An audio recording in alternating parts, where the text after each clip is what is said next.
आसंता काली जो भाव में जीएसटी द्वितीय संस्करण बा नेक्स्ट जेन जीएसटी कहुच्छी जीएसटी 2.2 कहुच्छी जो भाव में सीधा सड़क साधारण लोक उपकृत होती भारत आज आत्मनिर्भर पथरे गति करुच्ची स्वदेशी पथरे गति करुच्ची समावेशिता तथा अंतर्भुक्तिकरण को मध्य गुरुत्व दूसरी ये जीएसटी 2.0 भारतर निर्मित सामग्री भारतर डिमांड को भारतर चाहिदा मेटाइबारे सहायक हेबो जो भाव में नित्य व्यवहार्य वस्तु जो गुड़िक 12% स्लैब रे थिला ताहार 99% वस्तु 5% स्लैब को पलि आसी बिल्कुल ताहा ऊपर जीएसटी लगे नहीं से अनेक उदाहरण रही। यही अवसर में भारतीय जनता पार्टी भद्रक जिला तरफ मान्यवर सांसद उपस्थिति मान्यवर विधायक उपस्थिति जिला सभापति आयोजन रे एवं समस्त वरेण्य कार्यकर्ता मंडल सभापति आरंभ कर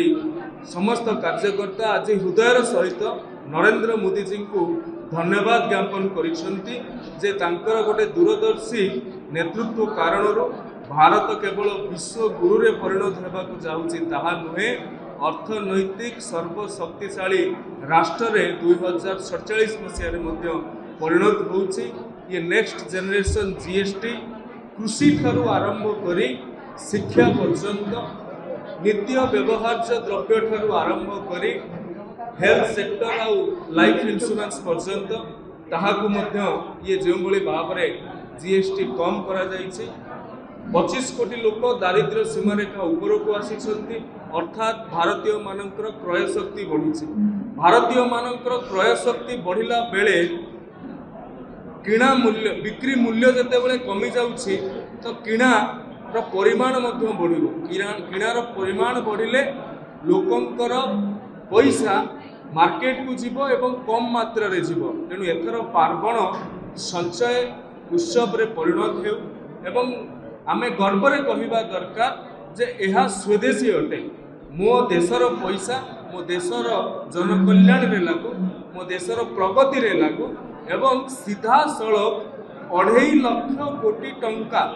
जहाँ लोकंकर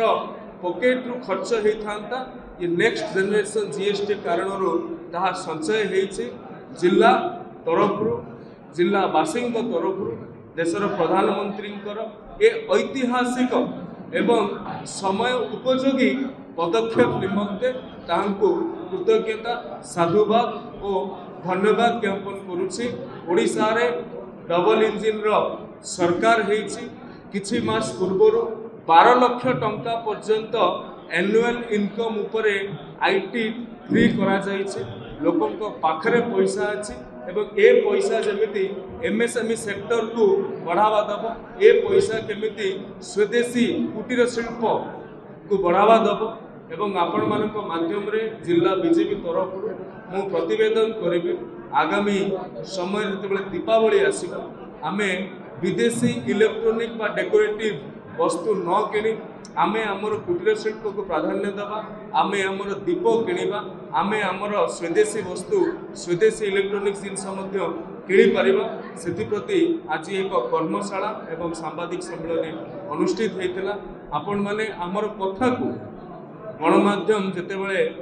आमर कथा को जनगण पाखरे पहुँचाऊँगी आपण मानकु मध्य मोर कृतज्ञता और धन्यवाद ज्ञापन करुछि। विशेषकर को वर्गर लोक माने उपकृत हेबे बोली मु कहि सारछि कथा गरीब को ठारू आरंभ करी निम्न मध्यवित्त उच्च मध्यवित्त विशेषकर मध्यवित्त परिवार आगुरु गोटे विरोधी मानकर कथा थिला जे मोदी सरकार मध्यवित्त परिवार उपरे सेते गुरुत्व आरोप करूना किंतु उच्चारण रे नुहे मोदी जी आचरण रे सेमानंकु चुप करे दैछंती। टूथपेस्ट ठारू आरंभ करिकी पानिया पर्यंत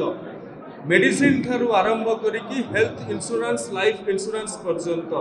कृषि सरंजाम ठारू आरंभ करिकी खाता बही कलम आपणकर रबर क्रायन्स जो रंग पेंसिल आटलास मैप एगुड़ा को सीधा सड़क जहाँ गरीब बा मध्यवित्त परिवार पकेट उपर प्रभाव पकई थाए ताहाकू जो भाव में उपशम देइछन्ते याठू बड़ ऐतिहासिक निष्पत्ति बा निर्णय स्वाधीन भारत रे अर्थनैतिक क्षेत्र में किसी न हो पारे बोली मु विश्वास करुछि। धन्यवाद।